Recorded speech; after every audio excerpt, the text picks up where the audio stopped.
ওয়ালাইকুম রহমতুল্লাহি ওবরাকাতু। কেমন আছেন সবাই? আশা করি সবাই ভালো আছেন, সুস্থ আছেন, নিরাপদে আছেন। তো আপনারা যে যেখান থেকে আমার ভিডিও দেখতেছেন, দেশ বা দেশের বাইরে থেকে সবাই ভালো আছেন, সুস্থ আছেন, এই কামনা করে আজকের নতুন ভিডিওটি আমি আরম্ভ করতেছি। তো আজকে যে বিষয় নিয়ে আলোচনা করব সেটা হচ্ছে আপনার নিজের আপন শত্রুকে আপনি আপনার শত্রুকে রাস্তার পাগল কিভাবে বানিয়ে দিবেন, সেই সম্পূর্ণ বিষয়টা নিয়ে আজকে আলোচনা করবে এবং সেই শত্রুকে রাস্তার পাগল বানিয়ে ছাড়বো। তো বন্ধুগণ, সম্পূর্ণ ভিডিও দেখবেন, এ টু জেড সব কিছু বুঝাই দেব। ভিডিও টেনে দেখবেন না, কারণ এগুলো খুব সেন্সিটিভ একটি বিষয়। একটু 19-20 হলে উল্টা আপনার উপরে প্রয়োগ হয়ে যেতে পারে। অতএব আপনার উপর যখন প্রয়োগ হবে তখন আপনি পাগল হয়ে যাবেন, বিষয়টা এমন হয়ে যাবে।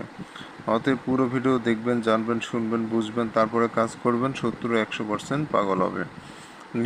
সঠিক নিয়ম পালন যারা করে না তারাই ব্যর্থ হয়।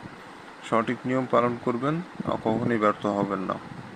আগে এটা জানতে হবে যে বান বশীকরণ এগুলা কিভাবে কাজ করে। আপনি যে শত্রুকে পাগল বানাবেন, আপনি এই নকশাতে কাজ করবেন, শত্রু কেন পাগল হবে, কিভাবে পাগল হবে, এটা অনেকের মনে প্রশ্ন আসতে পারে। তো বন্ধুগণ, আপনাদের একটা কথা বলে রাখি যে নকশার পিছনে কিন্তু জিন থাকে। প্রত্যেকটা নকশার পিছনে জিন থাকে, সেই জিনগুলো ওয়াদাবদ্ধ হয়ে থাকে যে এই নকশার পিছনে এই এই কাজ হবে, এই কাজটা আমি করে দিব। তো এগুলো জিনগুলো ওয়াদাবদ্ধ, যার কারণে এই কাজগুলো সম্পূর্ণ জিনগুলোর রূপে করে দেওয়া হয়। তো আপনি নকশাতে কাজ করবেন, শত্রুর নাম দিবেন, ওই নাম অনুযায়ী শত্রুর কাছে জিন চলে যাবে এবং তাকে রাস্তার পাগল বানায় দিয়ে আসবে। আর যখন আপনি ভুল নিয়মে কাজ করবেন, ভুল কাজ করবেন, তখন জিনটা শত্রুর কাছে যেতে পারবে না, অতএব আপনার উপর প্রয়োগ হয়ে যাবে। তো আশা করি বুঝতে পেরেছেন। আর এইভাবেই মূলত কাজগুলো হয়ে থাকে। তাই বলছি, সাবধানতা অবলম্বন করে নিজ দায়িত্বে কাজগুলো করবেন। তো ভিউয়ার্স, আমার চ্যানেলে নতুন এসে থাকলে অবশ্যই চ্যানেলটি সাবস্ক্রাইব করে পাশে থাকা বেল আইকনে ক্লিক দিয়ে অল নোটিফিকেশন অন করবেন। তাহলে এরকম আরও নিত্য নতুন ভিডিওগুলো দেখতে পারবেন সবার আগে। তো যাই হোক বন্ধুরা, বেশি আর কথা বলবো না। স্ক্রিনে মূলত যে নকশা ভাসতেছে দেখতেছেন, এই নকশার মাধ্যমে আপনাদের এই পাগল বানটি প্রয়োগ করতে হবে।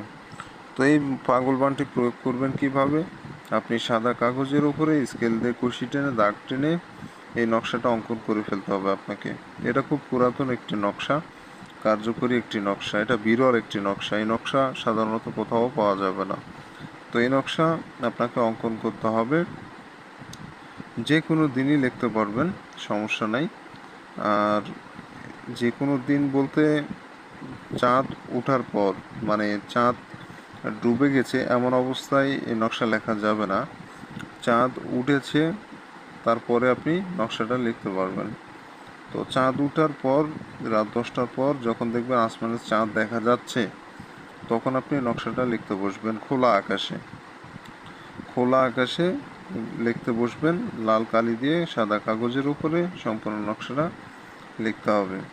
কোনো প্রকার তেড়া বেঁকা বা কোনো কিছু করা যাবে না, যেভাবে আছে ওইভাবেই লিখবেন। আর নকশা লেখার সময় কারোর সাথে কথা বলবেন না, নিজেও পাক পবিত্র থাকবেন।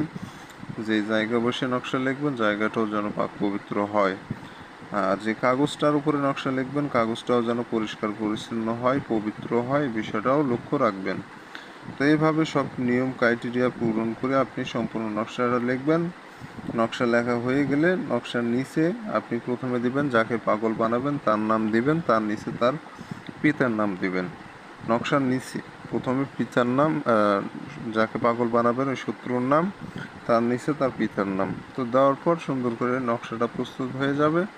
প্রস্তুত হয়ে গেলে নকশাটা শত্রুর চলাফেরার রাস্তায় পুঁতে রাখবেন। যখনই ওই নকশা উপর দিয়ে সে ডে পার হয়ে যাবে, তার 5 ঘন্টা পরই সে পাগলের মতো ব্যবহার করতে শুরু হবে এবং 2 থেকে 3 দিন টাইম লাগবে সম্পূর্ণরূপে পাগল হতে।